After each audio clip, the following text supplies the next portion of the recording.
नमस्ते छात्रों, मैं प्राध्यापक रेवन्नाथ कर्डिले। आज की तासिका में हम लोग रस इस घटक का अध्ययन करेंगे। इस साल 12वीं का पाठ्यक्रम बदला हुआ है और उसके हिसाब से 12वीं की जो युवक भारती किताब है उसमें जो 6 रस हैं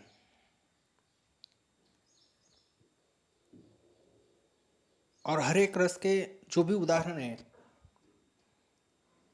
उनके बारे में ही इस वीडियो में हम सविस्तर से चर्चा करेंगे।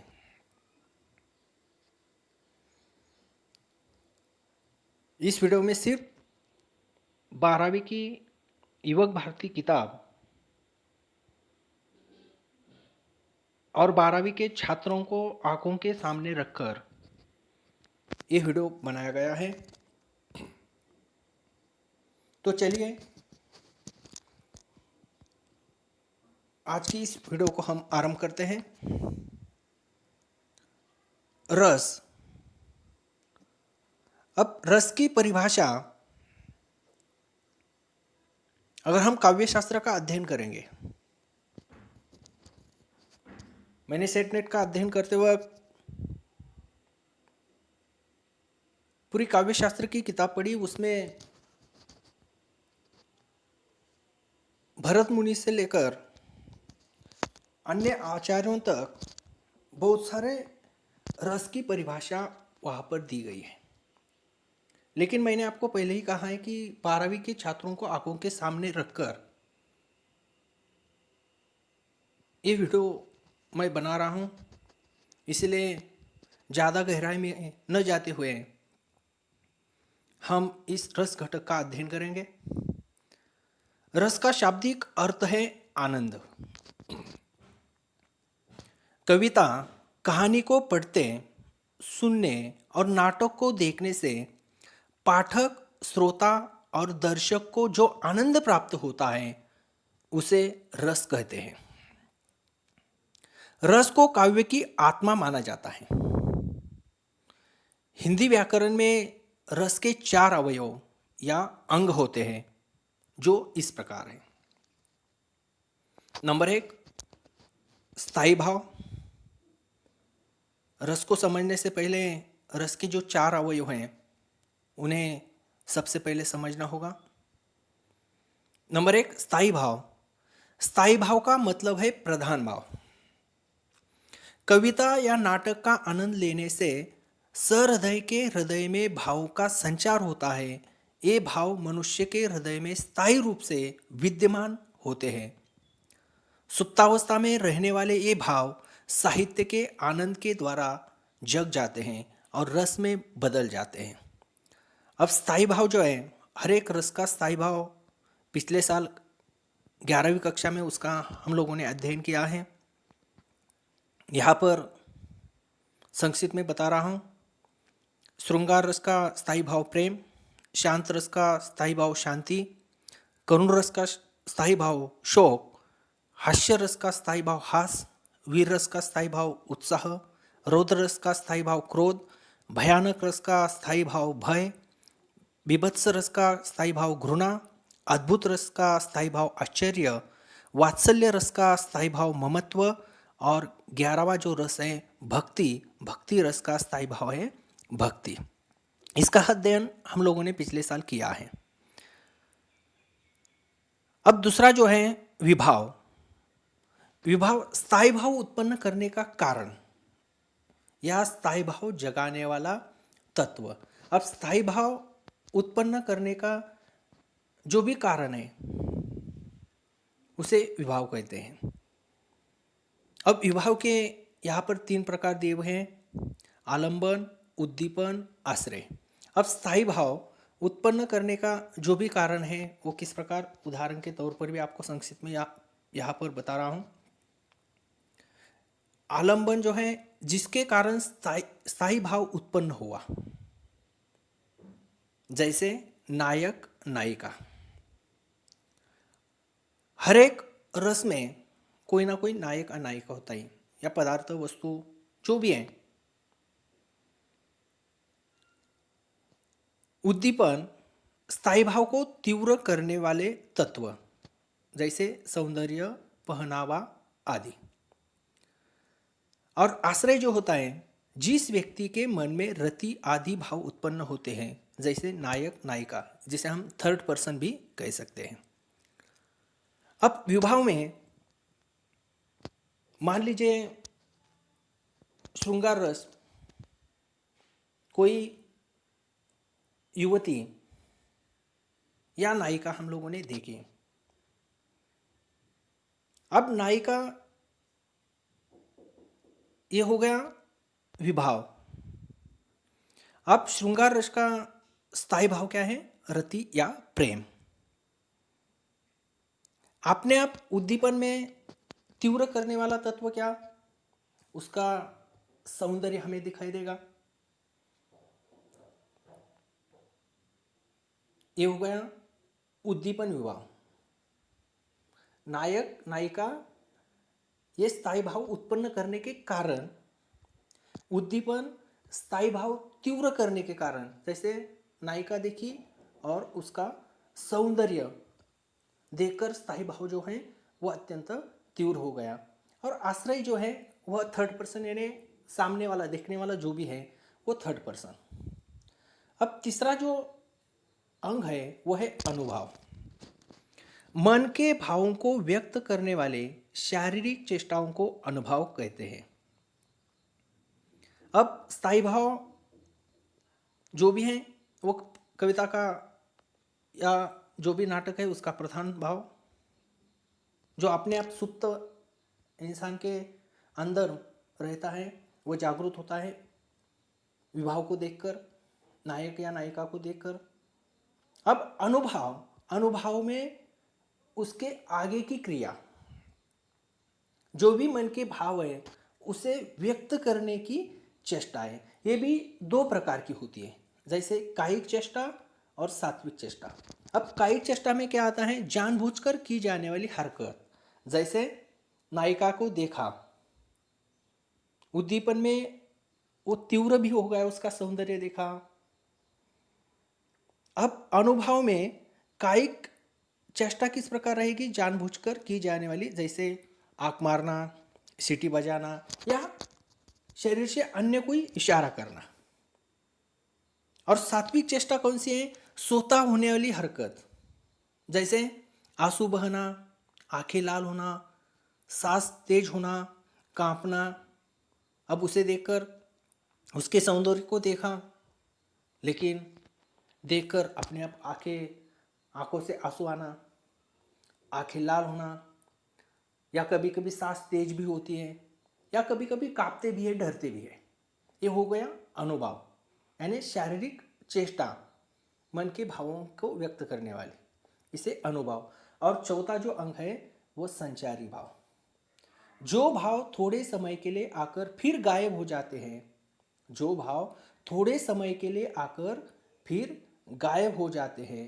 अब ये जो संचारी भाव है इसके 33 प्रकार है। निर्वेद, ग्लानि, शंका, असूया, मद, श्रम, आलस्य, दैन्य, चिंता, मोह, स्मृति, ध्रुति, ब्रीड़ा, चपलता, हर्ष, आवेग, जड़ता, गर्व, विषाद, औत्सुक्य, निद्रा, अपस्मार, स्वप्न, विबोध, अमर्ष, अविहित्या, उग्रता, मति, व्याधि, उन्माद और मरण। ये 33 प्रकार के जो भाव है, इसमें से कोई एक भाव या दो भाव या तीन भाव जो है वो जागृत होते हैं, उसे संचारी भाव कहते हैं। अब मैंने आपको श्रृंगार रस का उदाहरण बताया, नायिका नायिका का। अब ये 4 अंग से भयानक रस का भी संक्षिप्त में, जैसे हम किसी फिल्म में या धारावाहिक में कोई भयानक दृश्य जब हम देखते हैं, मान लीजिए विवाह में आप लोगों ने भूत देखा। अब उसका स्थायी भाव अपने आप सुप्त जो अंदर रहता है, देखने के बाद अपने आप स्थायी भाव क्या है? भय। अब उसके बाद अनुभाव। अनुभाव क्या है? भागना, भूत को देखकर भागना, या कोई हनुमान चालीसा का पठन करेंगे, ये हो गया अनुभाव। और संचारी भाव, डर, मूर्छा, चिल्लाना, ये संचारी भाव। ये हो गए रस के 4 अंग। रस के प्रकार। अब 11वीं कक्षा में हिंदी व भारतीय पाठ्य पुस्तक में हमने करुण, हास्य, वीर, भयानक और वात्सल्य, इन 5 रस के लक्षण एवं उदाहरणों का अध्ययन किया है। अब इस साल 12वीं कक्षा में हम शेष रसों का, यानी रौद्र, बीभत्स, अद्भुत, श्रृंगार, शांत और भक्ति, इन 6 रसों का अध्ययन करेंगे। अब मैंने यहाँ पर जो भी उदाहरण दिए हैं, पाठ्य पुस्तक के उदाहरण है, और परीक्षा में पाठ्य पुस्तक के अंदर जो भी उदाहरण दिए हुए हैं उसमें से ही आपको बोर्ड के परीक्षा में सवाल पूछा जाएगा। सवाल रस पहचानने के लिए होगा, यानी आपको 3 उदाहरण दिए जाएंगे और 3 में से 2 रसों को पहचानना है। उदाहरण वहां पर दिए जाएंगे, सिर्फ आपको वो रस कौन सा है वो पहचानना है। इसीलिए मैंने आपको पहले ही बताया है कि 12वीं के छात्रों को आंखों के सामने रखकर जो भी उदाहरण है, उदाहरणों का परिभाषा सहित आसानी से स्पष्टीकरण किया हुआ है। अब सिर्फ 12वीं की किताब में, युवक भारती किताब में जो 6 रस है उस पर ही हम चर्चा करेंगे। पहला जो रस है वह रौद्र रस, जहां पर किसी के असह्य वचन, अपमानजनक व्यवहार के फलस्वरूप हृदय में क्रोध का भाव उत्पन्न होता है। इस रस की अभिव्यंजना अपने किसी प्रिय अथवा श्रद्धेय व्यक्ति के प्रति अपमानजनक असह्य व्यवहार के प्रतिशोध के रूप में होती है। मन में जब भी क्रोध का भाव उत्पन्न होता है, क्रोध का भाव उत्पन्न होता है, स्थायी भाव क्रोध, वो सुप्त रहता है। जब भी वो क्रोध का भाव उत्पन्न होता है वह रौद्र रस होता है। अब रौद्र रस के अवयव। स्थायी भाव, रौद्र रस का स्थायी भाव है क्रोध, आलंबन विभाव, विपक्षी, अनुचित बात कहने वाला व्यक्ति, उद्दीपन विभाव, विपक्षों के कार्य तथा उक्तियां, अनुभाव, मुख लाल होना, दांत पिसना, आत्म प्रशंसा, शस्त्र चलाना, भव्य चढ़ाना, कंप, प्रस्वेद, गर्जन आदि। और संचारी भाव है आवेग, अमर्ष, उग्रता, उद्वेग, स्मृति, असूया, मद, मोह आदि। अब रौद्र रस के उदाहरण। अब यहाँ पर जो स्टार किए हुए जो भी उदाहरण है वह किताब के अलावा उदाहरण के तौर पर आपको वहाँ पर यहाँ पर दिए हुए हैं, ये परीक्षा में नहीं आएंगे, सिर्फ आपको समझाने के लिए। नंबर 1, श्री कृष्ण के वचन सुन अर्जुन क्रोध से जलने लगे। श्री कृष्ण के वचन सुन अर्जुन क्रोध से जलने लगे, सब शोक अपना भूलकर करतल युगल मलने लगे। अब यहां पर जो पहला उदाहरण है कि श्री कृष्ण के वचन सुन, श्री कृष्ण के वचन सुन अर्जुन क्रोध से जलने लगे, सब शोक अपना भूलकर करतल युगल मलने लगे। इसमें कृष्ण के वचनों को सुनकर अर्जुन के क्रोध का जो भाव है उसको व्यक्त किया गया है। अब इस उदाहरण में जो स्थायी भाव है वो है क्रोध। इस प्रसंग में श्री कृष्ण जो है वो विभाव है, अर्जुन जो है वो थर्ड पर्सन आश्रय है, श्री कृष्ण के वचन आलंबन, श्री कृष्ण के वचन सुनकर जलना उद्दीपन, और क्रोध से जलना शोक भूलना, दोनों हाथ मलना, करतल युगल मलने लगे ने दोनों हाथ मलना, ये हो गए अनुभाव। और संचारी भाव है अमर्ष, उग्रता, कंप आदि। अतः ये जो उदाहरण है ये रौद्र रस का उदाहरण है। नंबर 2, कहा कैकई ने सक्रोध, कहा कैकई ने सक्रोध, दूर हट निर्बोध, द्वि जीवे रस में विष मत घोल। अब दूसरे उदाहरण में कैकई का जो क्रोध है वो सामने आता है। अब इस प्रसंग में भी साहिबा हमें क्रोध दिखाई देता है, और क्रोध के आलंबन जो है वो कैकई है। क्रोध में दूर हटने के लिए कहना, निर्बोध कहना, ये उद्दीपन विभाव है। और बीज घोलने के लिए न कहना, ये अनुभाव है। और उग्रता, उद्वेग, आवेग, ये सब क्या है? संचारी भाव है। अतः ये उदाहरण भी रौद्र रस का उदाहरण है। उदाहरण नंबर 3, उस काल मेरे क्रोध के तन कांपने उसका लगा।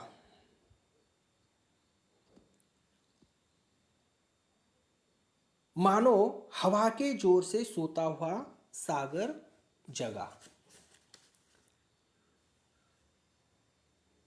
अब इस उदाहरण में ये जो पंक्तियां हैं ये संशय की रात रचना से ली गई है, तथा इन पंक्तियों में श्री राम का वर्णन किया गया है। अब इस उदाहरण में भी जो स्थायी भाव है वो क्रोध है। क्रोध के आलंबन यह रामचंद्र है, प्रभु राम है। क्रोध से तन कांपना यहाँ पर उद्दीपन है, और हवा का जोर, सोता हुआ सागर जागना, ये सब अनुभाव है। अधर्म, उग्रता, गर्व आदि संचारी भाव इस उदाहरण में दिखाई देते हैं। अतः यह भी रौद्र रस है। अब उदाहरण नंबर 4, अति रस बोले। मैंने आपको पहले ही कहा जो स्टार किए हुए हैं वह किताब में नहीं है, परीक्षा में ये उदाहरण नहीं पूछे जाएंगे। उदाहरण के तौर पर आपको बता रहा हूं। अति रस बोले वचन कठोर, बेगी देखाऊ मुडनत आजू, उलटऊ मही जह जग तवराजू। अब इस उदाहरण प्रस्तुत पंक्तियां तुलसीदास जी की है। इसमें अत्यंत क्रोध में भरकर वे कठोर वचन बोले, रे मूर्ख, जनता बता धनुष्य किसने तोड़ा। क्रोध में उसे शीघ्र दिखा, नहीं तो अरे मूढ़, आज मैं जहां तक तेरा राज्य है वहां तक की पृथ्वी उलट दूंगा। क्रोध से कहा गया ये उदाहरण है। अतः यह भी क्या है? रौद्र रस है। अब रस का जो दूसरा प्रकार है वो है बीभत्स रस। जहां किसी अप्रिय, अरुचिकर, घृणास्पद वस्तुओं, पदार्थों के प्रसंगों का वर्णन हो वहां बीभत्स रस उत्पन्न होता है। अब यहां पर भी बीभत्स रस के जो अवयव है वो देखते हैं। पहला जो अवयव है स्थायी भाव, बीभत्स रस का स्थायी भाव ग्लानि या जुगुप्सा। आलंबन विभाव है दुर्गंधमय मांस, रक्त, अस्थि आदि। उद्दीपन विभाव है रक्त, मांस का सड़ना, उसमें कीड़े पड़ना, दुर्गंध आना, पशुओं का इन्हें नोचना, खसोटना आदि अनुभव है। नाक को टेढ़ा करना, मुंह बनाना, थूकना, आंखें मीचना आदि। और संचारी भाव है ग्लानि, आवेग, शंका, मोह, व्याधि, चिंता, वैवर्ण्य, जड़ता आदि। यानी बीभत्स रस में अप्रिय, अरुचिकर, घृणास्पद वस्तुओं को, पदार्थों का देखकर जो भी भाव निर्माण होता है उसे बीभत्स रस कहते हैं, ऐसे प्रसंग देखकर। अब उदाहरण देखिए। उदाहरण नंबर 1, सिर पर बैठो काग, सिर पर बैठो काग, आखी दोऊ खात, आखी दोऊ खात, खिंच ही जिबाही शियार, अति ही आनंद उर धारत, गिद्ध जांग के मांस खोदी खोदी खात, उचारत है, स्वान अंगूरीन काटी काटी के खान विचारत है। अब ये उदाहरण सुनकर ही या पढ़कर ही मन में घृणा उत्पन्न होती है। यह इस उदाहरण में राजा हरिश्चंद्र स्मशान घाट के दृश्य को देख रहे हैं। उनके मन में उत्पन्न जुगुप्सा या घृणा स्थायी भाव है। दर्शक हरिश्चंद्र आश्रय हैं, मुर्दे, मांस और स्मशान का दृश्य आलंबन है। गीत, शियार, कुत्ते आदि का मांस नोचना और खाना उद्दीपन है। दर्शक राजा हरिश्चंद्र का इनके बारे में सोचना अनुभव है। और मोह, ग्लानि, आवेग, व्याधि आदि संचारी भाव है। अतः यह बीभत्स रस है। अब मैंने आपको पहले ही बता दिया है कि ये जो उदाहरण है, उदाहरण पढ़कर ही मन में एक घृणा तैयार होती है। अब उदाहरण नंबर 2 देखिए। उदाहरण नंबर 2, सुड़क सुड़क घाव से पिल्लू मवाद निकाल रहा है, नासिका से श्वेत पदार्थ निकाल रहा है। अब देखिए, पढ़ने के बाद ही मन में घृणा उत्पन्न हो रही है। किस प्रकार जो पिल्लू है वह सुड़ुक सुड़ुक जो घाव है उससे मवाद निकाल रहा है, नासिका से श्वेत पदार्थ निकाल रहा है।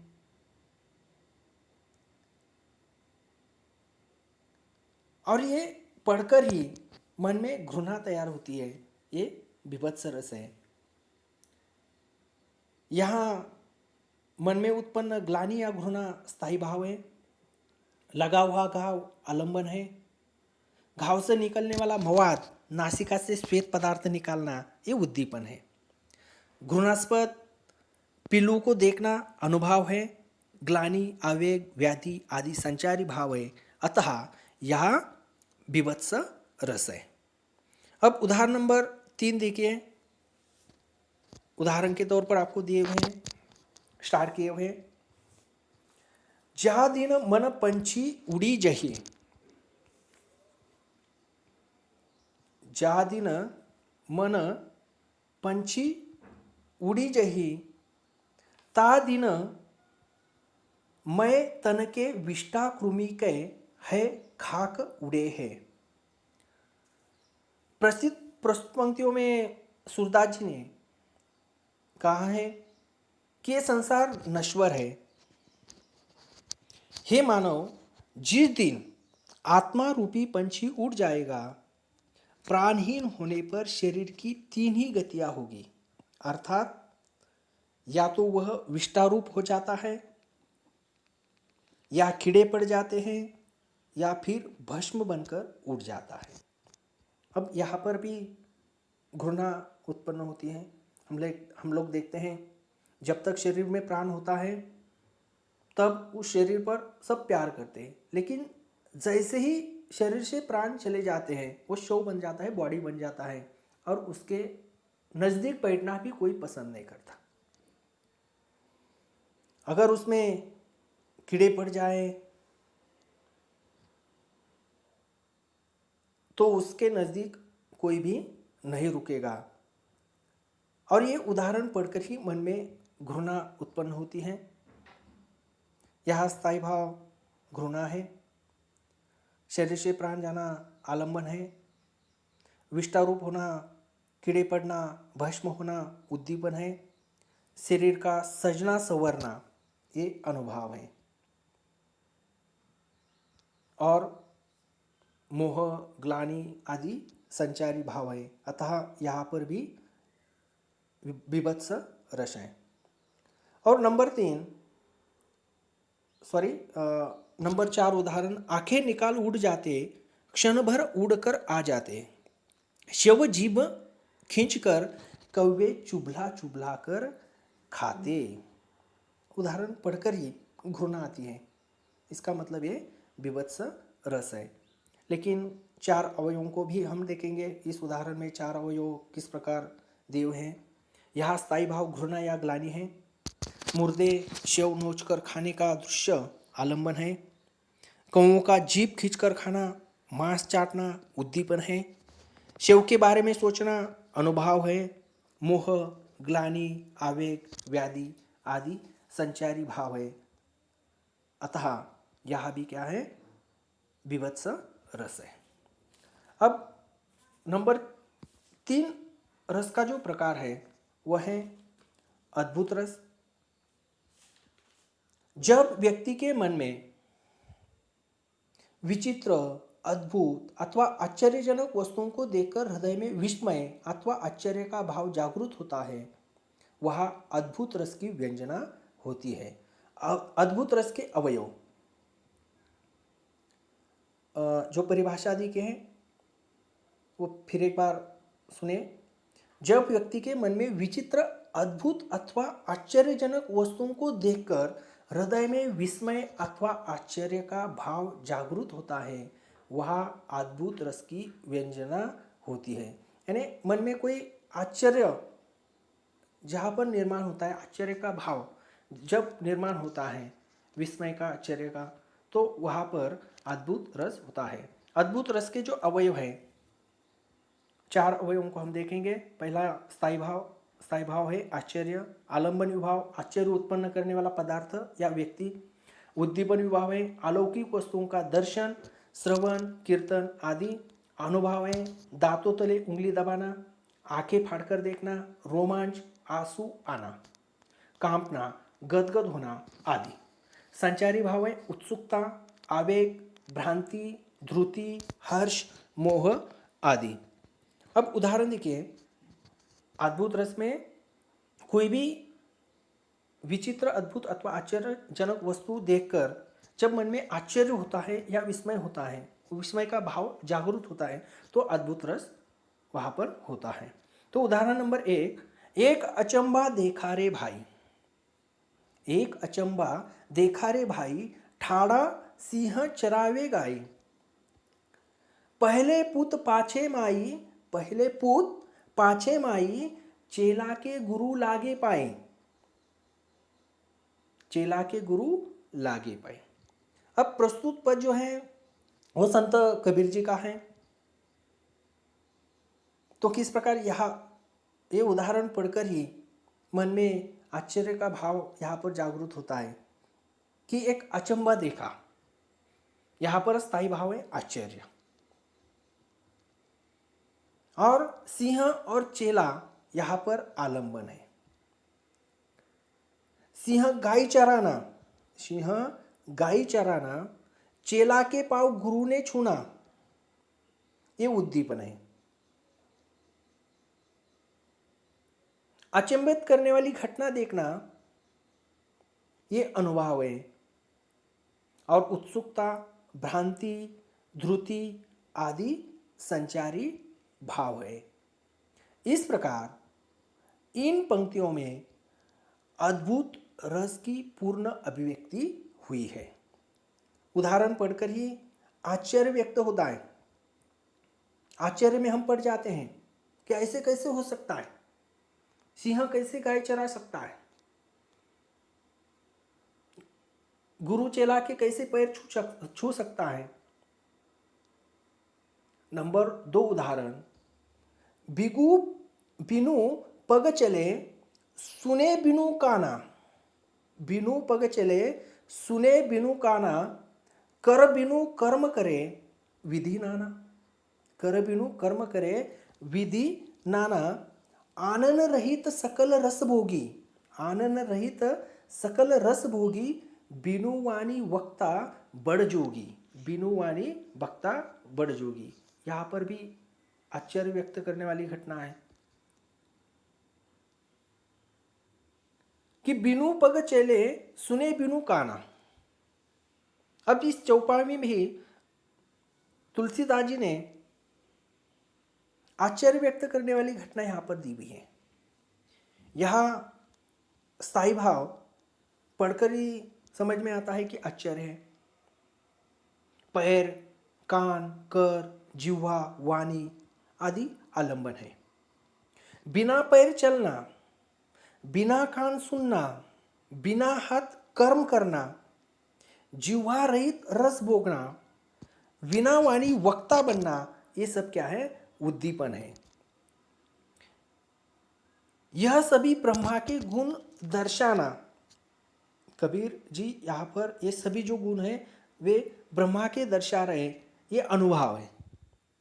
उत्सुकता, हर्ष, आवेग, संचारी भाव है। अतः इस चौपाई में भी अद्भुत रस है। अब उदाहरण नंबर 3 देखिए, स्टार किया हुआ है, किताब में नहीं है, परीक्षा में नहीं पूछा जाएगा। उदाहरण के तौर पर, देख यशोदा शिशु के मुख में सकल विश्व की माया, देख यशोदा शिशु के मुख में सकल विश्व की माया, क्षण भर को वह बनी अचेतन, हिल न सकी कोमल काया। अब इस पद में आश्चर्य स्थायी भाव है। बाल श्री कृष्ण आलंबन है। शिशु के मुख में सकल विश्व की माया देखना उद्दीपन है। यशोदा का अचेतन बनना, कोमल काया न हिलना, ये अनुभव है। भ्रांति, हर्ष, उत्सुकता, वितर्क आदि संचारी भाव है। इस प्रकार इन पंक्तियों में भी अद्भुत रस की पूर्ण अभिव्यक्ति हुई है। अब उदाहरण नंबर 4 देखिए, देख रावा मात ही निज अद्भुत रूप अखंड, रोम रोम प्रति लगे कोटि कोटि ब्रह्मांड, रोम रोम प्रति लगे कोटि कोटि ब्रह्मांड। अब प्रस्तुत पद तुलसीदास जी का ही है। यह बालक राम को एक साथ ही 2 स्थानों पर देखकर, बालक राम को एक साथ ही 2 स्थानों पर देखकर माता कौशल्या के मन में होने वाला आश्चर्य ही यहाँ पर स्थायी भाव है। यह राम आलंबन है, राम का अखंड रूप उद्दीपन है, कौशल्य का पुलिकत होना, राम के चरणों में झुकना आदि अनुभव है। भ्रांति, त्रास, वितर्क आदि संचारी भाव है। इस प्रकार इन पंक्तियों में अद्भुत रस की पूर्ण अभिव्यक्ति हुई है। अब यहाँ पर जो अद्भुत रस है उसमें ये जो 2 स्टार के हुए उदाहरण हैं, ये परीक्षा में नहीं पूछे जाएंगे। अब उदाहरण नंबर रस का जो उदाहरण नंबर 4 है उसकी जानकारी हम हासिल करते हैं।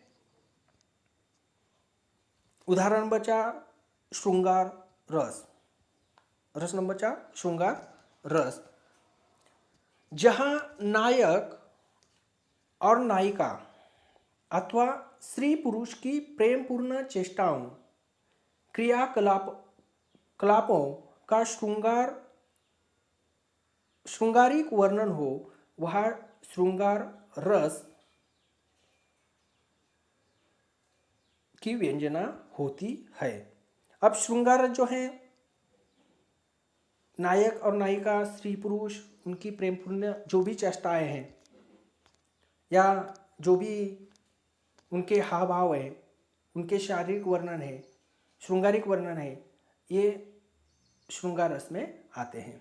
अब श्रृंगार रस के सुखद एवं दुखद दोनों प्रकार की अनुभूतियाँ होती हैं। इसी कारण इसके दो रूप हैं, एक संयोग श्रृंगार और दूसरा वियोग श्रृंगार। संयोग श्रृंगार किसे कहते हैं? संयोग श्रृंगार के अंतर्गत नायक नायिका के परस्पर मिलन, प्रेम पूर्ण कार्यकलाप एवं दुख सुखद अनुभूतियों का वर्णन होता है। नंबर 2, वियोग श्रृंगार। इसे विप्रलंब श्रृंगार भी कहा जाता है। वियोग श्रृंगार वह होता है जहाँ नायक नायिका में परस्पर उत्कट प्रेम होने के बाद भी उसका मिलन नहीं हो पाता।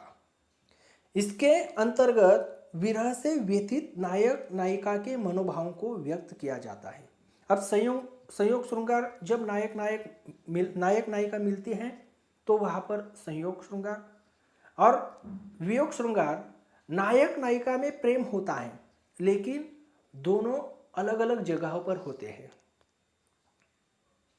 यानी बिछड़े हुए होते हैं, तो वहाँ पर वियोग श्रृंगार होता है।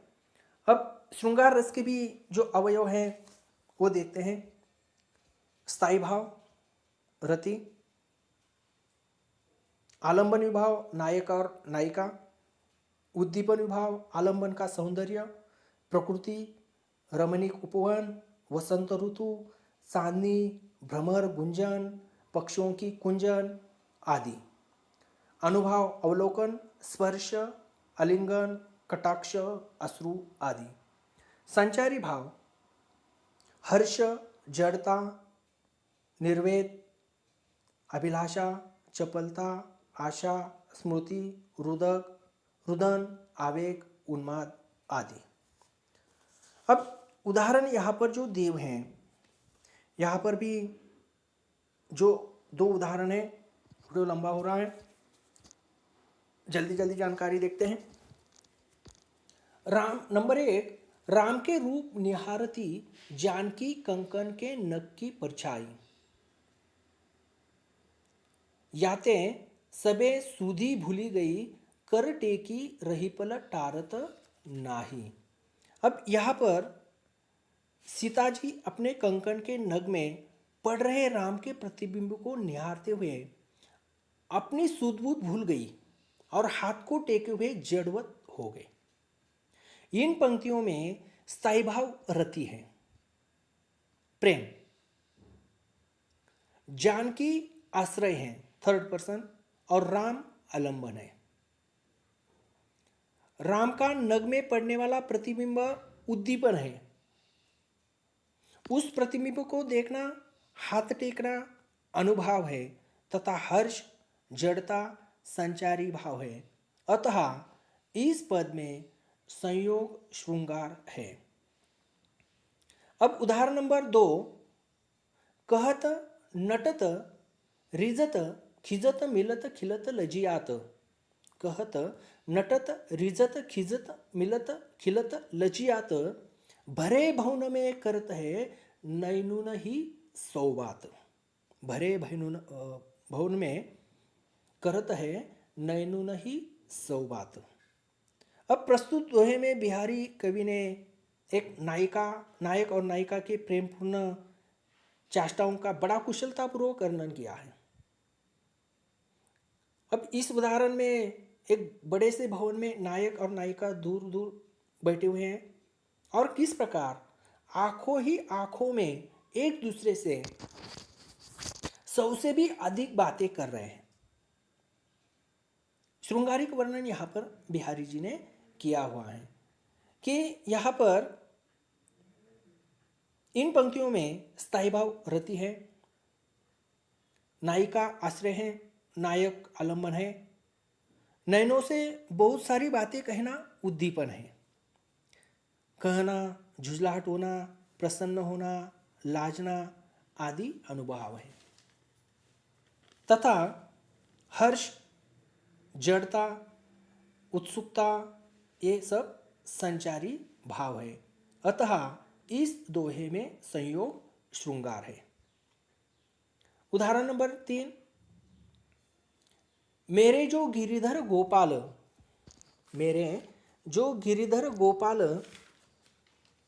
दूसरों नो कोई, जाके सिर मोर मुकुट मेरा पति सोए। अब इस उदाहरण में वियोग श्रृंगार है। उदाहरण नंबर 3 और 4 ये जो है स्टार किए हुए हैं, परीक्षा में नहीं पूछे जाएंगे। मीराबाई का ये उदाहरण है कि मेरे जो गिरिधर गोपाल है, जिससे मैं प्यार करती हूँ, जिसे मैं मेरा सर्वस्व अर्पण कर चुकी हूँ, वह दूसरे तीसरे कोई नहीं है, मेरे गिरिधर, जिन्होंने गिरी यानी पर्वत उंगली पर धारण किया है, ऐसे श्री कृष्ण है। जिनके सर पर मोर मुकुट है, वही मेरा सर्वस्व है, पति है। यानी श्री कृष्ण दूर है और ये दूरी से उनसे प्यार कर रही हैं, रति कर रहे हैं, और ये वियोग श्रृंगार है। अरे बता दो मुझे कहाँ प्रवासी है मेरा, इसी बावले से मिलने को डाल रही है हूँ मैं फेरा। तो यहाँ पर भी वियोग श्रृंगार है। अब रस का जो 5वां प्रकार है वह शांत रस, जहाँ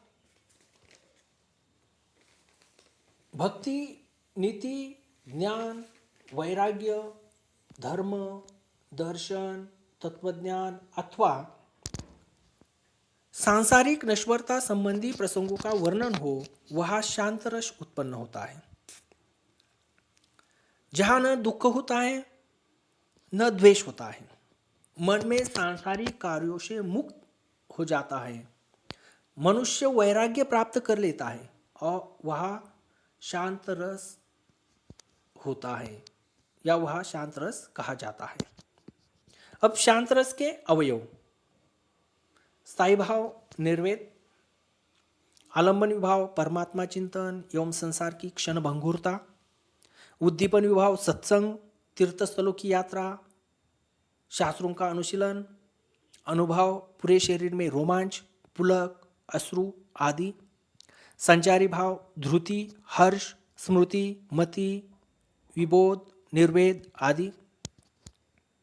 अब शांत रस जो है, जब हम अध्यात्म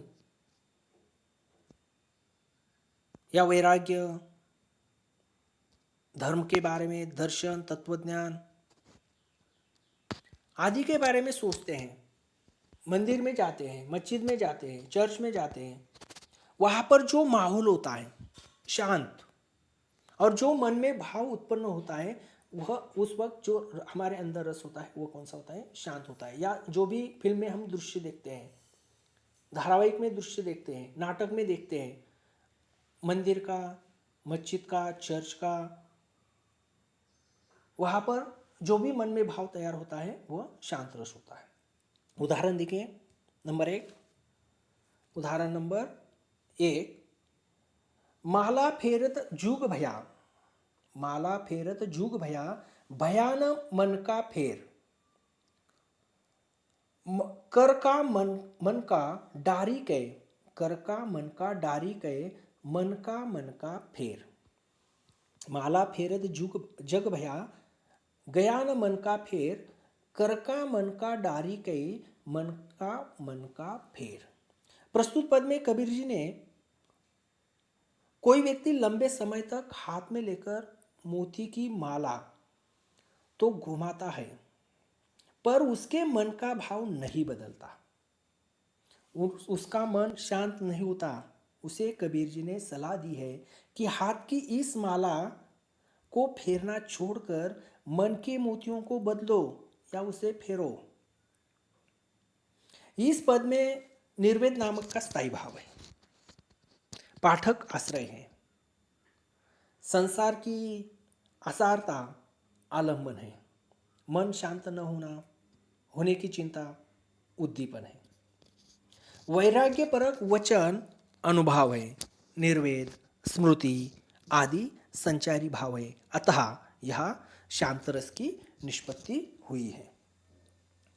अब उदाहरण नंबर 2 देखिए।